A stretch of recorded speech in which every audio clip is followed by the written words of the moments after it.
Hello दोस्तों, आज हम बात करने वाले हैं झांसी की रानी मणिकर्णिका के बारे में। रानी लक्ष्मीबाई जो कि झांसी की रानी थी।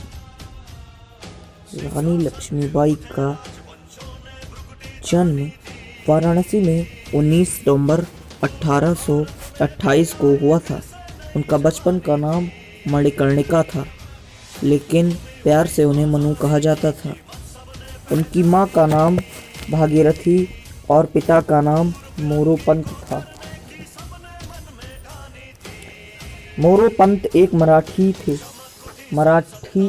मराठा बाजीराव की सेवा में थे। माता भागीरथी एक संस्कृत, बुद्धिमान और धर्मनिष्ठ स्वभाव की थी। तब उनकी माँ की मृत्यु हो गई क्योंकि घर में मनु को देखभाल के लिए कोई नहीं था। इसलिए पिता मनु को अपने साथ पेशवा बाजीराव द्वितीय के दरबार में ले जाने लगे, जहां चंचल और सुंदर मनु को सब लोग प्यार से छबीली कहकर बुलाने लगे। मनु ने बचपन में शास्त्रों की शिक्षा के साथ साथ शस्त्र की भी शिक्षा ली। सन 1842 में उनका विवाह झांसी के मराठा शासित राजा गंगाधर राव के साथ हुआ और वे झांसी की रानी बनी। विवाह के बाद उनका नाम लक्ष्मीबाई रखा गया।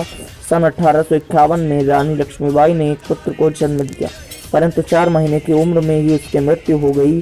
सन 1853 में राजा गंगाधर राव का स्वास्थ्य बहुत ही अधिक बिगड़ जाने पर उन्हें दंतक पुत्र लेने की सलाह दी गई। पुत्र गोद लेने के बाद 21 नवंबर 1853 को राजा गंगाधर राव की मृत्यु हो गई। दंतक पुत्र का नाम दामोदर राव रखा गया।